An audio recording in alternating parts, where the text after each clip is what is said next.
But yeah, have you ever been run up on I mean, for comedy? no, not for comedy. Okay, just in life. Yeah, I mean, I've been jumped a few times. A few. Twice. Did you do something to somebody, or did you have a lot of money hanging out of your pocket? Well, one of the times it was Chance the Rapper's posse that beat my ass. Sounds about right. At an after party, I was just too drunk. I think I was talking shit. Of course.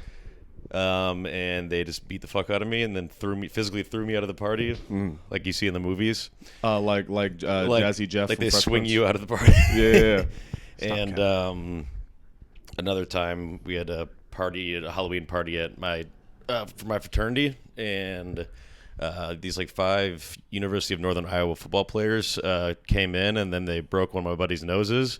But we were a whole fraternity of people, so we beat the shit out of these 5 huge guys. And then I wasn't involved in the fight. Okay. I literally wasn't. And then they came back with an additional 5 people when there was 4 of us left at the party, just hammered, just sitting on couches watching TV. Yeah. And they came in and just beat the fuck out of all of us while we were sitting on the couch. That is aggressive. Yeah. I was one of the only ones that didn't go to the hospital. But my eye was just bleeding all over my shirt. I was like, no. Isn't that the lowest bar? Yeah, I didn't have to go to the hospital after that beating. No, one of my buddies got their jaw broken. Another kid got their nose broken. And then, it's broken butt. But I broke a tooth, and then I should have gotten stitches on my eye, but it just like healed eventually on its own. And then I went to a tailgate the next morning at 6 a.m. Oh my god! Drank some more.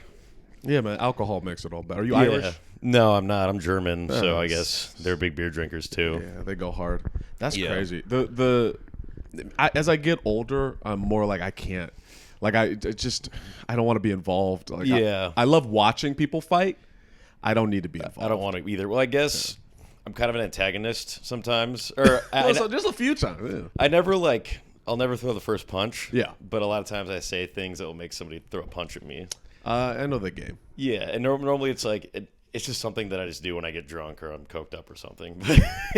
I just like to bust people's balls. Normally, I've been trying to refrain from like fucking with people that I don't know. Mostly just fucking with my friends.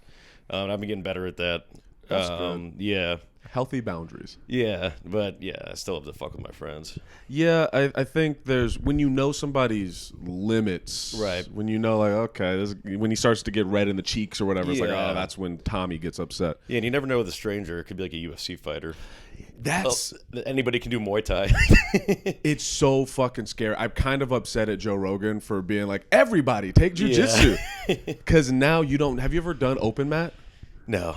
I made a mistake. I went to a jiu-jitsu place because I wanted to learn, and I've learned all of the skills. I learned stand-up through just doing it and fucking up. I learned sign language, playing bass guitar. I learned like skills like that through just doing it. That's how I learned stand-up. Yeah, I think that's the best way. I want to get into stand-up comedy classes after this because that idea is interesting. I don't. Ooh, good. I want to see the rage. But I went to this open mat, which is just like pickup game of basketball except you fight people. Yeah. And I go on the mat and everybody killed me. Everyone like anyone in there could have killed me. Right. And I could have done nothing about it. Well, it's like being a first-time micer, I suppose, and then like Dale's going up and then a bunch of other people, And it was terrifying because it didn't matter how tall, small, big, like everyone just had, there was just like this technique that they had. And I guess it's kind of like when you when you deal with a heckler and it's not a drunk heckler or an offended heckler. It's the type of heckler that thinks that they're the funnier than you. Right. They're part of the show. Yeah. They think like, I'm pointing at my dick right now. Are you talking about your dick? Is that what you're No. Is it your dick that you're trying to figure out? The cauliflower ear vagina lady.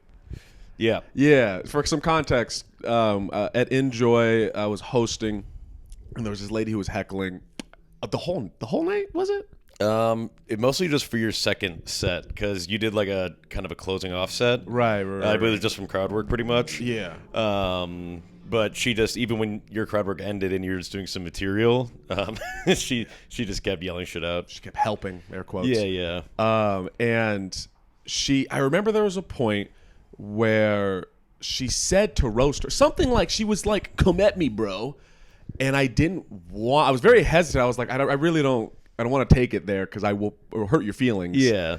And Well, and you did, and you got her ass. And then, yeah. And then she didn't even have anything to say back. No, I said that brought up how she looks like she fights and that her vagina has cauliflower ear, something like that, and they would just kept riffing on that, and going to that jujitsu class was the equivalent of me being her, where it's like the techniques and the skills of comedy. If you can really just fuck somebody up verbally, it's a whole thing. Yeah. But the comedy class.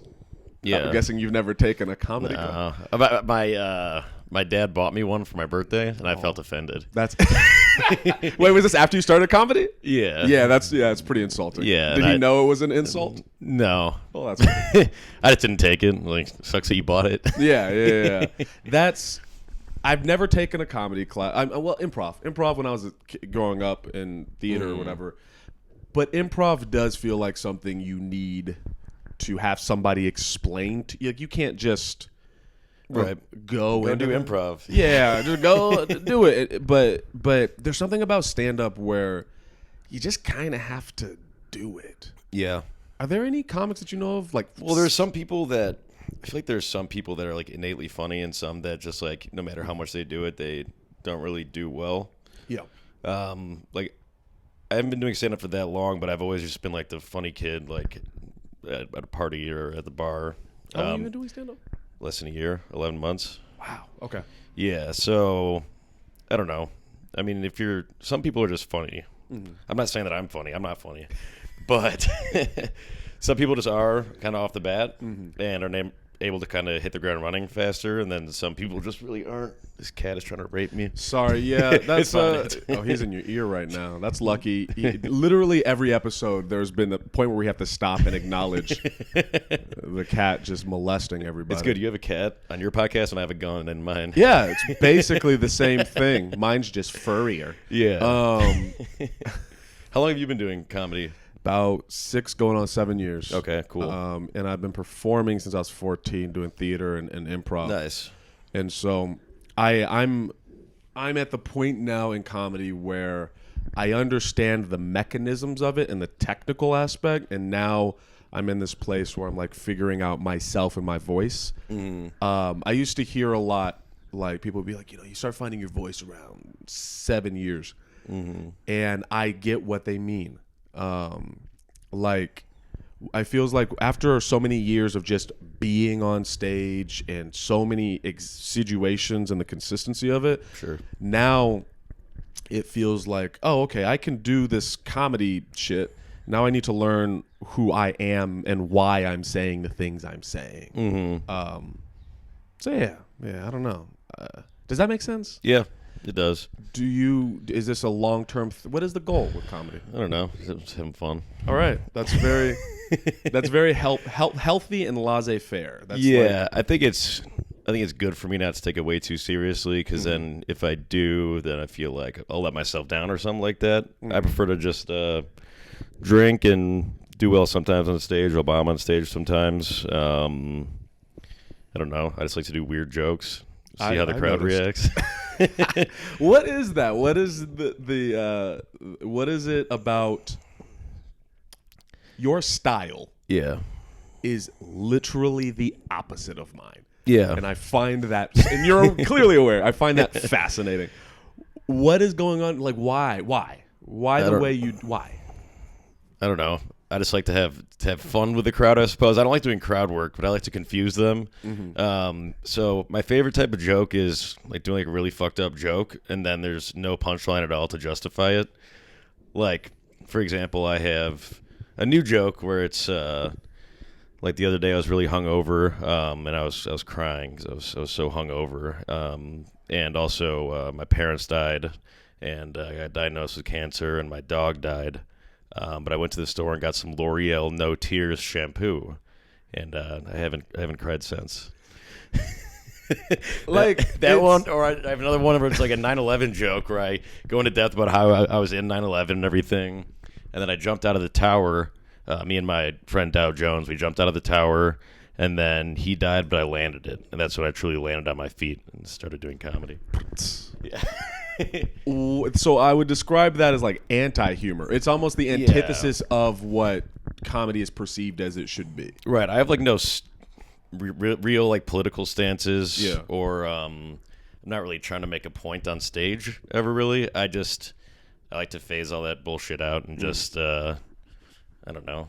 Do whatever you want. Either make you laugh or offend you or confuse you. I'm not an edgelord though. I don't think a lot of my jokes like aren't even offensive, and I rarely talk about race on stage. And what would you say is the difference between your style and like an edgelord? Because I know what you mean, and I have seen edgelords. Mine's more ironic edgelord, I suppose. Okay, so yeah, because making fun of I guess people that do that type of humor where they try to make a really good joke that's super fucked up to also make a point about like cancel culture. Like I don't give a shit about it, but it's funny to fake make fun of it.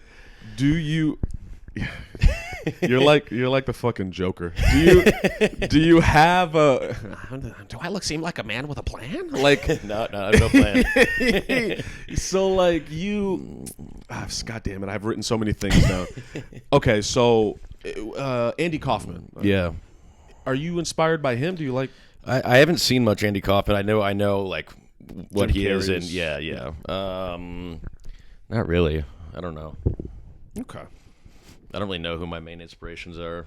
I guess you could say I'm like a mix of like George Carlin and Dave Chappelle and like Louis C.K. and other top comics. I'm like a combination of all of them. Yeah, you're all of them. Yeah, whatever like the top comics you can think of, combine them. That and that's is me. Mack Nepper. Dave Chappelle, George Carlin, Richard Pryor, Chris Rock, Right. all in one. Chris Farley too, if you want. Yeah, you can add him. yeah. You add a couple more pounds. Chris you know. Catan from SNL. You can I add him. forgot about I'm him. just adding Chris's. Yeah, just a lot of Chris Hemsworth. Yeah, if you add all those Chris's together, that's my type of comedy. So I wrote the Joker. I actually wrote down the Joker. Yeah. So you don't like. Okay, in the same way that we are the antithesis. You've seen me talk, and you heard me, and you know I have opinions of things, and I have very clear like this is what I believe, this is what I stand for, and you. I understand outside of comedy, it is you whatever. In your life, is it like that? Is it like it just is what it is? I think ever since like 2020, I decided to phase out of everything, just like politics and everything. When everyone else got way more into it, I suppose I was a little bit into politics prior to that, and then once everyone else got into it, I guess I'm a hipster. You know, I like to do what people aren't doing. So around that time, I just got to phase out completely out of politics, and you can call me ignorant, and you're right. What was 2020? So that was when was it pre? Here's my line. It was just a bunch of things got added up, and then it was like it was like the storming the Capitol stuff, and then like all the Black Lives Matter stuff, all the riots and stuff. Around that time, Okay, I suppose. Okay, so it wasn't when COVID. It wasn't in lockdown moment. It was also. Okay. Yeah. Was it pre-Kobe or post-Kobe? I don't know, but I made a Kobe joke right after he died. I'm unsurprised by this. Yeah, Okay. so it's like a. I'll tell that. This is the third joke I've told on the podcast. The joke was it's kind of like a horse walks into a bar joke. You know that joke? So this one, Kobe walks into a heliport, and the actually I forgot the rest of the joke, but we'll leave it ends at with that. him dying. Yeah. Usually, that's usually how those Kobe jokes work. Yeah, it started with a Robin Williams. I did one of him right after he died. Yeah. So yeah. Would that be considered edgelord? Yeah, but that was like pre me doing stand up. I kind of phased out of that a little bit. What were you doing pre-stand up? Just like making Fucking jokes around? with my friends. I guess. How old are you? 28. Okay. Did you feel like right? You've seen Forrest Gump. Yeah. You know the feather. Am I making a reference? This isn't deep cuts. This is not deep cuts. I don't know what you're doing with your hand right now. Yeah, I'm moving my hand around like a shitty Harry Potter Yeah, character. are you casting a spell on me? You know the little metaphor. There's a feather and it just floats around, and he represents Forrest Gump just kind of existing in the world. Is that you? Are you just like I suppose. Yeah. Okay, good. Good interviewing, Aaron. Good interviewing. Well, I'm not a good interview answer. I have my own podcast, and it's really bad. I did it. It was scary. I'm not a good interviewer or listener. It's fine, man. It's fine. Do you? That's why I normally have the guest kind of take over. Right. And then I just like fuck with them while they're talking to me. Your podcast was horrifying to walk into. Just so you know, I walked in and it was you. I remember this. I walk in and it's your co-host, Ian. Ike. My Or fault. Isaac, yeah. Isaac. It's Isaac, and he's to the right. You're sitting on the couch. There's a big, burly man with a beard and a machete. It was Jason Melton, yeah. Yeah, Jason Melton. Hi, Jason. With a machete next to him. And then I think you had like a bookshelf with nothing but empty bottles of Malort. Yeah. And I don't know where I saw the gun. Yeah, it's probably right next to me on the couch, yeah. Right next to you on the couch and the empty bottles of alcohol. And I was like, what the this is the day I die. Like, I'm not going to get a... No person has ever escaped this situation. It's a cool prop that we have. Yeah. What is... It's funny. I'm working on not being too, what's the word? Not overanalyze, but I'm gonna describe it as overanalyze. I'm working on not overanalyzing as much and accepting as is, and that seems to just be you. I like to underanalyze. Right. You. I like face value. Did you have brothers or sisters? Yeah, 3 siblings. Older sister, 2 younger brothers. Oh, so you're in the not the middle. Yeah, but I was kind of also an oldest because I was like the oldest boy. Okay. Yeah, that does. It adds a different dynamic. You have to be like the man. Kind of, yeah. And are you close with them? Yeah, I mean they live like all around the country.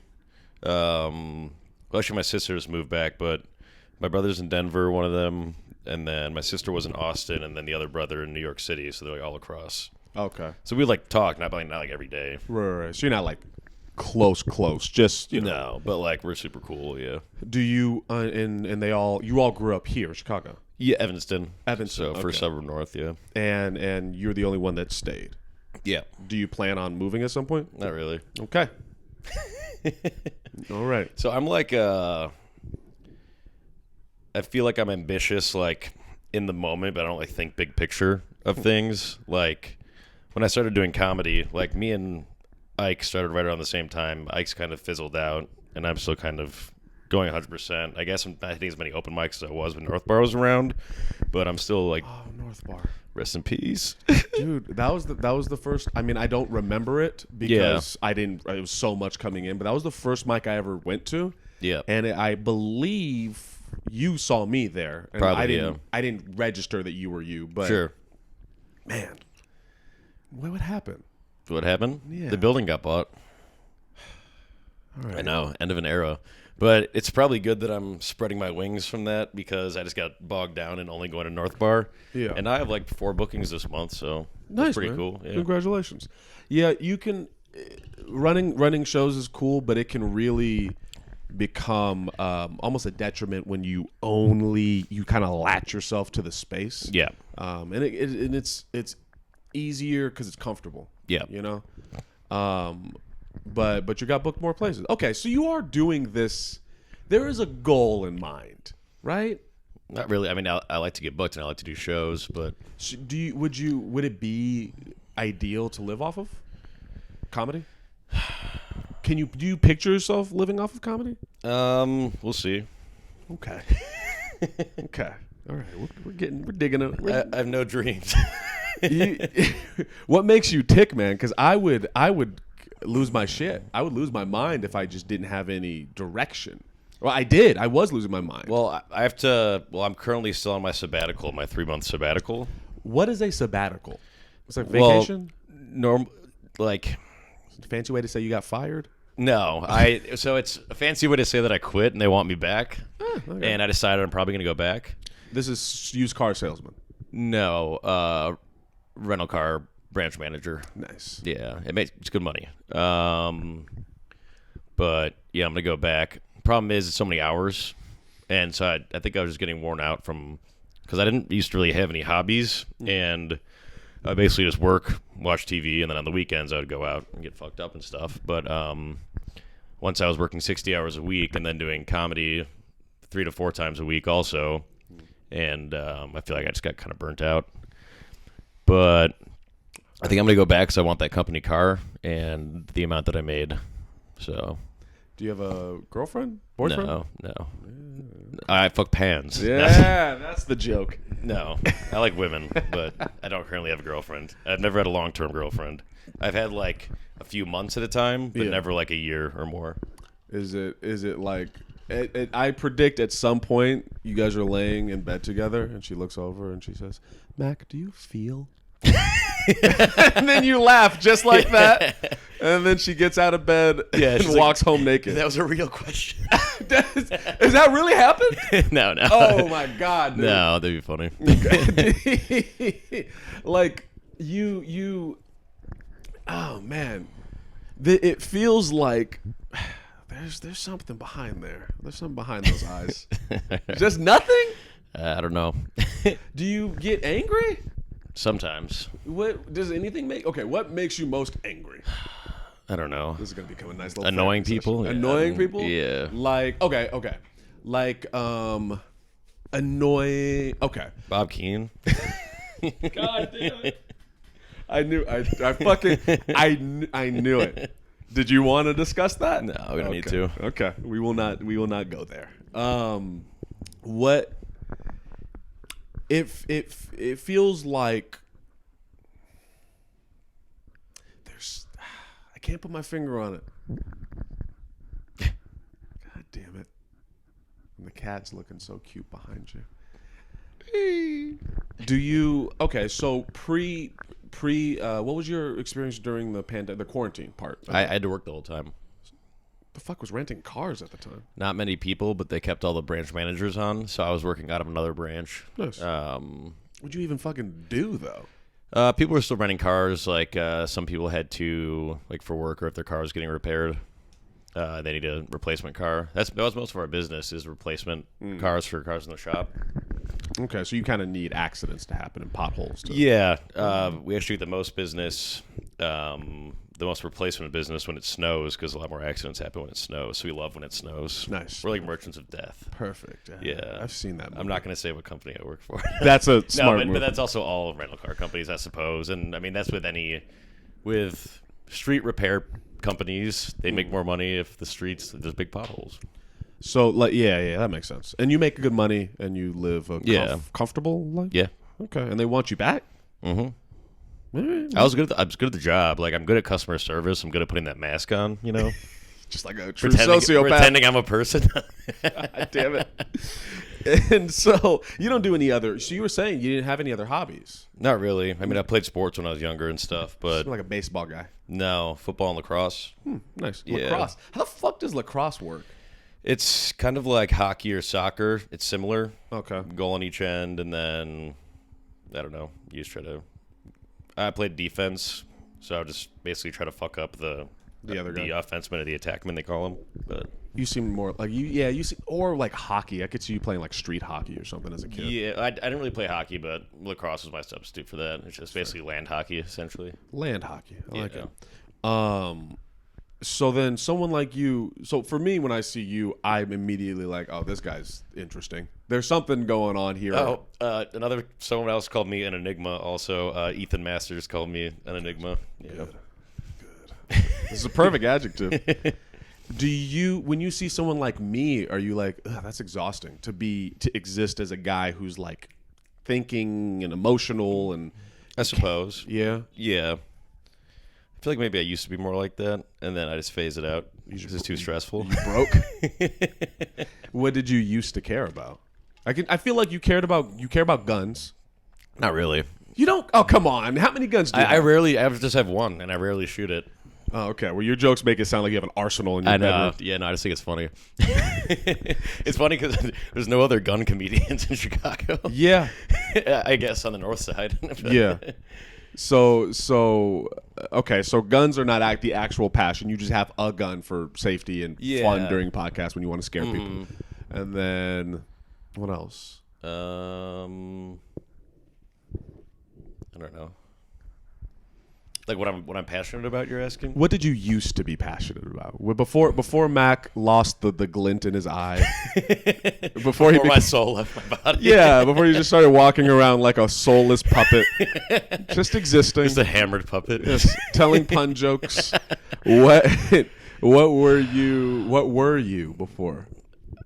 I suppose I just always like to fuck around and joke with people and shit. Okay. I don't know. I just didn't do it on the stage. I was too scared to do stand-up because I was always bad at like presentations and stuff in school. Mm-hmm. So I just do bad public speaking on stage now. What got you into stand-up then? Ike doing it, Isaac. I mean, like So I went to an open mic at Tapster with him just to kind of watch him. Me and my roommate both went with him, and then Ike we're talking about. yeah, Okay. and then we went to North Bar after that for another mic, and then it was like pretty much empty. But then Dale went up and did 30 minutes, and then I thought it was great. And then just the next time I went to the next open mic at North Bar and just went up and did a set. So you saw Dale go up, and you just enjoyed his set, and you were like, I could do that. Yeah, and also I saw a lot of people at Tapster that like I was like, I'm funnier than them. I know that I am. That's a usual way. I know that feeling. And so And I still am. getting them pun jokes. Okay, so you are a post-COVID comic. Yeah. Interesting. And so you don't know what the comedy scene was like pre-COVID. I mean, I've heard about things because I hang out with a lot of older comics. Right. So yeah. Yeah, the way it's been told to me was there was this hierarchy that has now been dismantled and is, I wouldn't say it's probably not building up in the same way, but there's, people are reestablishing themselves and where they are in the rankings and everything. Well, I kicked down the comedy scene door. I'm taking it by storm. I could see that. I mean, you were at North Bar. North Bar was one of the spots. Yeah. Which must have been interesting to like be running. How many shows did you have there? Well, I was a part of Power Hour, and then I ran the comedy show, the Camedy show, and Eminem open mic. Okay, that was Those were both in one night though. Oh, okay. So you can kind of put them together as the same show, but the comedy show would actually book people on. The Eminem open mic was just a mic. And you were there at this this place, and all of these veteran comics are going. Yeah. I mean, when you first started and you saw comics that have been doing it for years, how did you feel about it? Like, were you like, oh, can you see that they were good, bad? Like, yeah. I mean, I could tell like who was better and who wasn't. It's kind of easy to tell. Yeah, it can. Yeah. I mean, the first like several months I was doing open mic stand up, I was just like staring at my phone the whole time. Like I was a good writer, but I was bad at just like saying the jokes without looking at my phone. And then I stopped using my phone completely, but also I stopped writing a lot. And then that wasn't as good. And then now I'm getting better at actually writing decent jokes and performing it. So decent jokes, like purposefully bad decent jokes, or both, all the above. Yeah. Okay. What do you think would make you a better comedian? Like, what skill do you think you need to improve? Nothing. Too good. Gotcha. That makes sense. I also like how you leaned back in the chair when you said, if only my chair had an armrest and you could pull it back and then a beer would pop out of nowhere. I put 2 beers in a bag to bring them over here, and I just left them on my counter. Yeah. I would have drank it too. Yeah. Okay. And then, I mean, you seem to be passionate about cocaine. That seems to be. I've only done cocaine like once in the past like month and a half. I don't get it. I was doing a lot more drugs before like the past few months, I guess. But I just like to do it on weekends mostly. Like I don't. Rarely when you see me on stage, am I like coked up or something? Right. Yeah. I don't like. We're talking about Coca-Cola. If anyone important is listening. Yes, I don't enjoy Coca-Cola. Yeah. It feels very what's the word? Artificial. Yeah, I mean, only like when I'm drinking would I like it. Like I would never drink Coca-Cola sober, Yeah, I hear that. I hear that when you're drunk and then you drink Coca-Cola, it like resets. Right. It also makes you not black out if you're a heavy drinker. So it keeps your brain going. Right. So you can with drink all the caffeine in it. Jesus Christ. That feels like a heart attack way. I could see why. Was it Chris Farley that died from? Well, he died from a speedball, so that's cocaine mixed with heroin. So that's like one of the heaviest uppers with one of the heaviest downers together. Yeah, and that fucks with your whole system, especially for a guy who's clearly obese. Yeah, someone who's probably gonna die young anyway. Was he your guy? You don't seem like a Chris Farley guy. No, I liked Chris Farley. I mean, I grew up watching like Tommy Boy and his like SNL stuff. You seem like a guy who would enjoy Mitch Hedberg. Yeah, I'm not like a huge fan, but I have been compared to Mitch Hedberg before. But yeah, I liked his like one-liners and stuff. His stuff is kind of weird. Yeah. Okay. So yeah. I'm gonna be quiet for a second. Let's just let you. We'll just let you talk real quick. I'm not good at that. You're a fucking comic. What do you mean you're not good at that? I don't like to talk. No, I'm just kidding. Do you? Okay.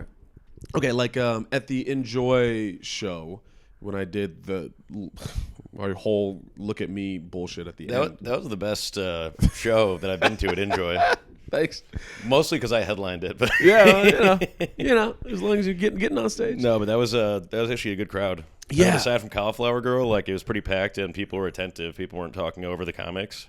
Enjoy. It ruled. It's man. It's the first time I was there. I was like, there's a diamond in the rough here. Like this is a really great spot. Yeah.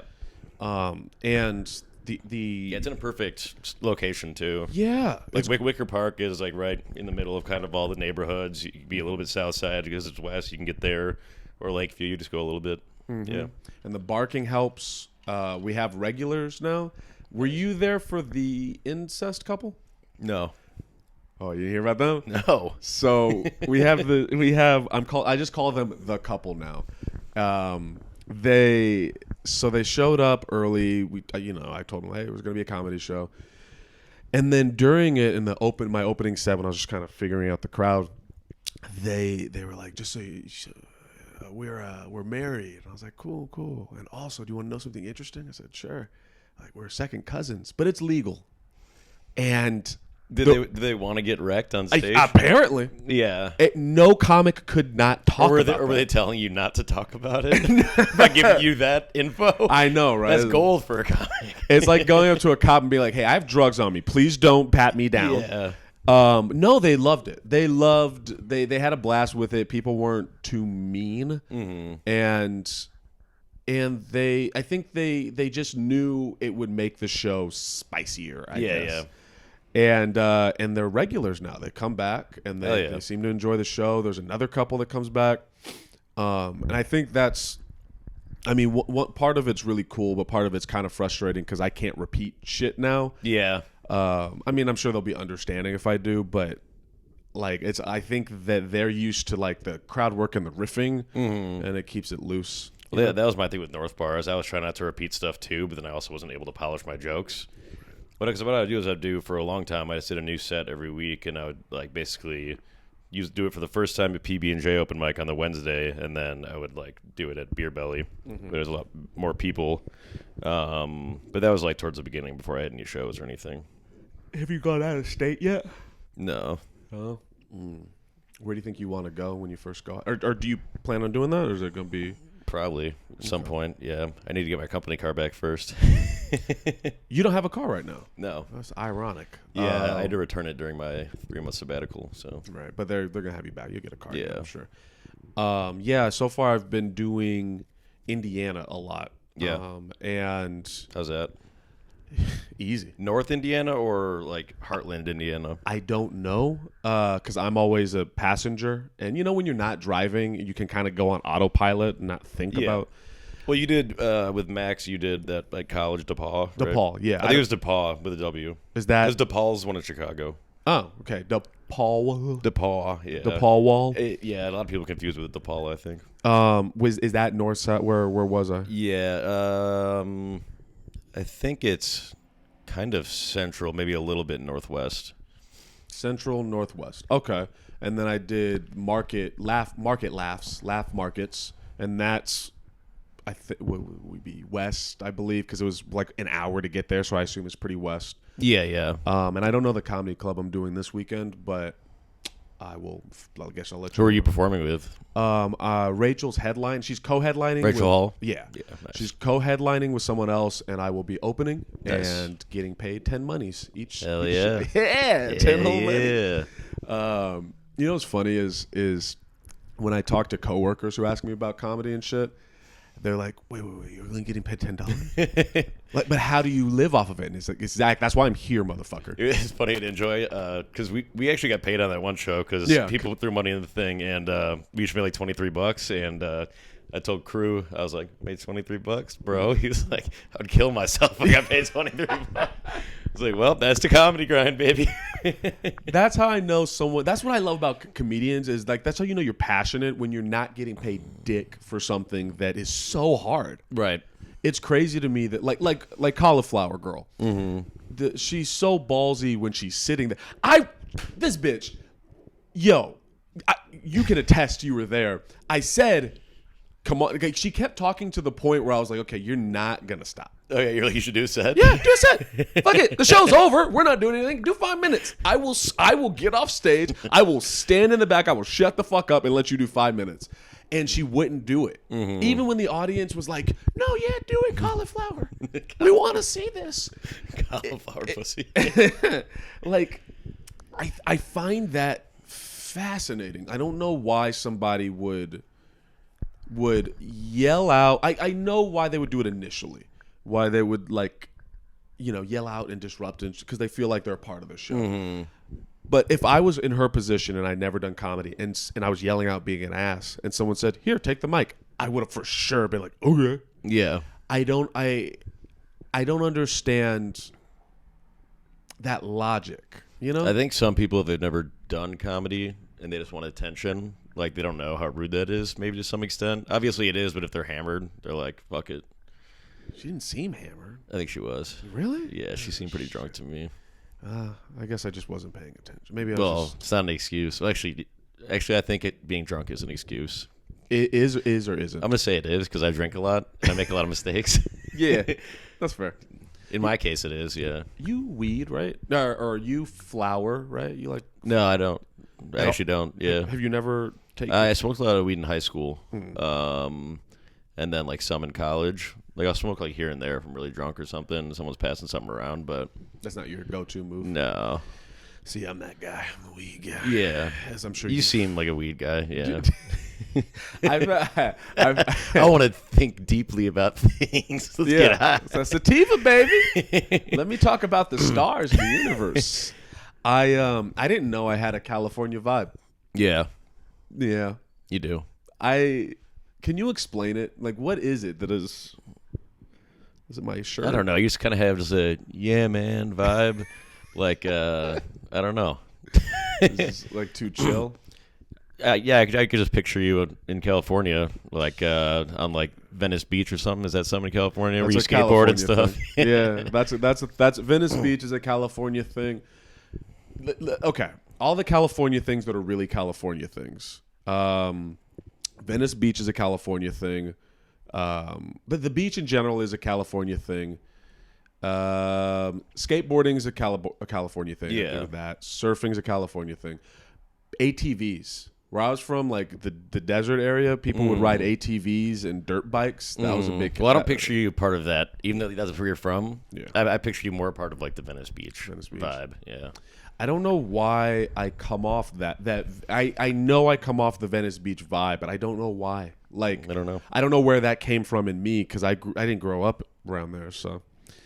But I should stop overanalyzing. Yeah. Yeah. Well, I have a gun and I grew up in Evanston and they don't like guns. It's really liberal. They don't like guns? Really? Yeah. Well, unless you're like kind of in the hood part of it, that guns there. Yeah, the love guns there. Yeah. Are you a good shot? No. I like never go shooting. If someone broke into my house, like I'd probably miss like 3 of the shots and then maybe hit them for point blank. Who are you? What have we learned about you? Nothing. Your intention, and you said this before we did this. Your intention wasn't to. You said to ruin the you would try to ruin the podcast. Yeah, I'm not ruining it as much as I was gonna. Oh, thanks. Yeah. Appreciate it. Because we have an hour. I'm gonna do an hour of this. That's fine.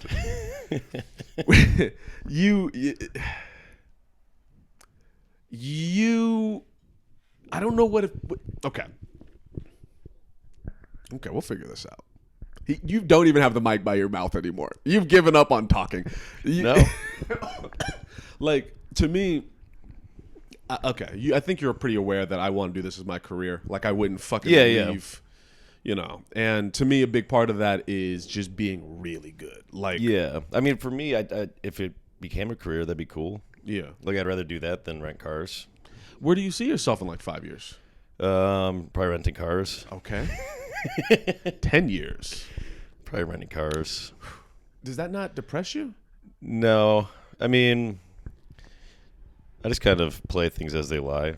Just go with the flow. I'm like, you know what Taoism is? Yeah. Yes, actually. Yeah. I'm kind of like that. Just like, just the river flows, you know? Are you trolling? Because I can't No, tell. no. That's you. You're Yeah. you're like a Taoist. Yeah. Okay. It sounds like this was a realization that came through the pandemic. No, that came through. I took a class called Living Religions of the East in college, and I was like, that sounds right. We learned about like Buddhism and Hinduism and Taoism, and it's basically the zero fucks religion. Like, I don't give a fuck. Yeah. Yeah. That's the real Western spin on that. Yeah. Fuck it, you know? Yeah. Fuck it, bro. So you I assume grew up Christian, went to college or Yeah, I went to Catholic kindergarten through eighth grade school. Ooh, Catholic. It's Yeah, aggressive. and then I went to public high school, and then I went to Iowa, which is a public college. And your family put you in that? They're not that religious. They just did it because they thought it'd be a better school.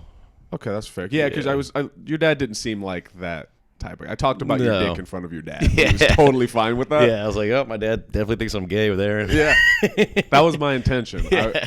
My whole goal, I was like, yeah, his dad's here. This is the moment. Yeah, I really embarrassed Max in front of his dad. I forgot what I said. I was hammered. I was just fucking with him. He was actually pissed at me. Really? Aw, poor guy. So you learned about that in college, and then it seems like it's kind of taken root after quarantine. Because it sounds like you weren't actually following it until around the January 6th, around the protests. All of that was when it bubbled up to the point where you were like, okay, I need to disconnect from all of Yeah. that. And then you became Taoist. I guess, I suppose, yeah. I just kind of like stopped looking at the news. I mean, I still see some news, Yeah. but for the most part, I just kind of stay ignorant, you know? What is the principle? I know Taoism and Buddhism are not this. They're different. They're different. There's more of a purpose or goal with Buddhism. Taoism is a little less goal oriented. Yeah. How would you describe, like, to a layman? I know nothing of Taoism. Yeah. I learned a lot about it a long time ago. I don't know, like, the exact tenets of it, but I know that one of their main sayings is, like, just the river flows and just let it flow. Stuff that's going to happen will happen. Man, that makes sense. Mm-hmm. But as I was saying, I'm not that ambitious in the overall picture, but like I'll be super ambitious about like comedy, or while I'm at work, like I work super hard. Yeah. I suppose I'm pretty stoic when it comes to like getting shit done. Like if I'm gonna make sure we do the podcast at the right day every day. I'm gonna make sure that I hit mics. I'm gonna try to get booked on shows. I'm gonna post stuff on social media. Like I suppose like excited and stuff to do stuff like that. That is, as shitty as it makes the podcast, that is. It's the worst podcast of all time. Oh, Bad Comedy Podcast, patreon.com/bad comedy if you want to listen to a really bad podcast. There we go. That is really good. Like, I could use a little Taoism. I'm if we're both walking straight, I'm looking all the way at the end of where we're trying to walk to, and you're looking at I'm looking at the each next piece step. of concrete. Yeah. Right. And Which did really well for my career, and that's why I made so much money like at my job. Right. Just because I keep moving up. you're focused on one thing. Right. That is, And then I don't set my expectations too high, which can be good or bad, but in my opinion, it's good because you don't get disappointed. Yeah, I commend that thought process, and it's something I'm working on in myself in a lot of ways. You got to have a balance, I suppose. Yeah. But I guess when in comedy, and this is my philosophy, which I'm realizing is not always right, but it is right for me. I think like perspective, and what's the word? Passion, even if it's performative passion, is good for humor. Like what's my material? I talk about race a lot, but I do actually give a shit about that. When I think of when I think of Richard Pryor and George Carlin and all of those guys, there's a passion in what they're talking about, even if it is just a joke, even if they're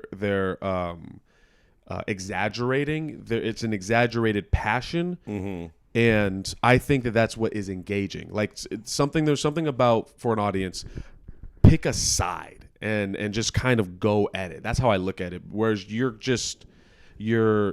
is no side. No. It just is. Yeah, I suppose if you enjoy fucked up comedy, you'll like my stuff. But yeah, there's no real point to it. It just is. It just is. Yeah, I just try to say shit that's funny. Taoism. Are you happy? Yeah. Have you ever been sad? Sure. Yeah. Everyone gets sad, I suppose. I'll rephrase. That was a very Taoist response. Dude, you should. Are they bald? They're Taoist like monks. Yeah. They just like meditate. I don't meditate though. I just watch TV, or just stare at the ceiling, watch trains. And I was kidding. For the bit, would you ever shave your head bald, put on a robe, and then go on stage and then do nothing but pun jokes about Taoism? Because I feel like that's right up your alley. Maybe. Okay. I'll think about it. I'm keeping my fingers crossed for that. The only character I've really done, I guess my whole Bad Boy of Comedy thing is kind of a character. But I didn't Mack the Hack. That was the only. But basically, I just like said all the most hack things, like who voted, like who got the vaccine, clap your hands. It's so you really okay. I like to have some like good jokes mixed into my set, Of course. so it's not all just like one-liner puns. Like the Peter Pan joke is obviously purposely shitty. Yeah. I know that's not a good joke. But yeah. well, people actually like laugh at the beginning, like I'm pansexual, I fuck pans. But then like at the end is like I had a friend named Peter who was pansexual. We all called him Peter Pan. No one thinks that's funny. But then the purpose is that I say that it normally kills at the end, and then that's what people laugh at. Do you, when you're bombing, do you feel it? Do you feel like the Kind of, yeah. Ugh. Yeah, I don't really get worked up about it though. I bombed so many times at North Bar. It's just like I'm numb to it. Yeah. It's whatever. I feel you. I guess if I bomb on a show, it's like a little bit worse, but I don't know.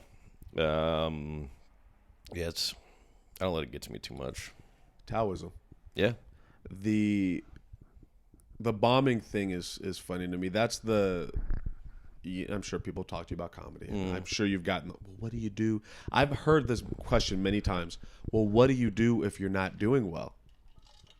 And it's just like I just stay with the same set because either way, I'm not good enough at comedy yet to bring up old bits. If I have my set in stone, that's what I'm doing. I can handle a heckler, but I'm not going to be able to change my set mid-set based on like the vibe of the crowd.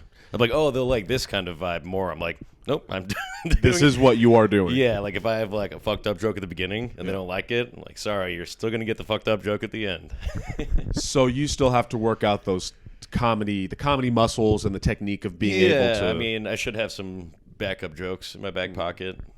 How are you with crowd? Do you like crowd work? Because that's my bread and butter. Really? No, I can handle a heckler, but I don't like doing crowd work that much. That makes me so happy. I think I've talked about this a lot actually. I just enjoy the chaos of it. Yeah. I don't. Your life seemed pretty stable from what I'm hearing. Mm-hmm. My life was super chaotic, and I think when you get comfortable in whatever you're just used to. I think I'm so used to chaos that when I go on stage, making things purposely chaotic, I'm like, oh, okay, I know how to navigate this. and the chaos is just kind of fun to me. And I think, and to go back to enjoy, I think that's kind of what makes that show special. I don't think I've seen some pretty chaotic shows in Chicago. Let me not go there, but a show that has its own personal chaotic vibe. Yeah. Is kind of what I want from Enjoy. Yeah. And I think we're getting there. I like that. But I was going to say one more thing. I forgot. Okay. Taoism, man. I'm going with the flow, baby. That's right. I'm Oh, in the no. river. But I was going to say, I guess, like, during the week, I was like, I'd be straight edge. But on the weekends, I was always, like, a chaotic alcoholic, like, savage. And, like, I would always just, like, fuck with all my friends and stuff and make jokes. But then after quarantine, I took it to the stage, I guess. So I haven't changed much. Like, I didn't, like, just become this character to try to be cool on the comedy scene. I was always just like this. Yeah. But now I just go on stage and say jokes also. I can appreciate that. That's one of the things that Like, I'm not a fraud. Right. Yeah. I like that. I like as much as your style of comedy is definitely not my own. Right. What I can appreciate about comedians in general is this authenticity about their personalities. And that's why I like doing this podcast. I was telling people, like, when I first started doing this, I didn't realize how fucking mean and judgmental I actually was. Like, I was fucking, when I came, I was cagey. I don't know if you were. I never thought you were mean. Maybe you were kind of shut off a little bit because you wanted to focus on writing at the mic or something, but I never got any bad vibes from you. Well, thank you. Yeah. Internally, it was very mean. Internally, I was like, yeah, man, that fucking guy sucks. I'm better than everybody. And I'm really glad I didn't vocalize that, and then I took some time to just shut the fuck up and chill. Well, you seem like the opposite of that now. What do you mean? You don't seem like a dick. Oh, thanks. Yeah, I'm a dick, and I can tell. Yeah, you can tell when a dick is It takes one to know one. Yeah, I think I have my moment. We all have our moments. And there's stuff I still definitely need to work on in myself. But, like, humbling, Chicago, moving away from everything you know to a place where you know nothing. If you ever decide to move, you let me know. Yeah. Because I want to know your experience of that first few months. Like, my first winter here, I had never. It wasn't even the cold. I mean, Winter sucks here. That's it. You don't get used to it. You know? Well. Yeah, I mean, I'm sure you get more used to it than the shock from coming from California, but, like, it's just shocking for me every year, and I've been here my whole life. Really? Yeah. Well, I think what it was a mixture of how cold it was, the snow, how quiet. Yeah. Super quiet, and I had never been so alone. Like, quarantine was one thing, but I'm still in the same place. Like, I know where everyone is. Sure. But now I'm thousands of miles away, and I could call people, I could FaceTime, I could message, but it's not, you know what I mean? Like, it doesn't have that same tangible feeling. Yeah. And it was just the coldest, not even literally, but just the coldest time. I was just so alone. And then you're angry because of it? I didn't even know what to think. I think I'm still processing it. Yeah. Like, now I know people, I'm making friends or whatever. You have PTSD from the Chicago winter? A little bit. I think when the snowflakes start coming back again, I'm gonna have shocks. Yeah. Remember when you watched Dragon Ball Z for 24 hours straight because you had no one to talk to? Like that, it was a shock. It was like, and so it was. This whole experience has been humbling.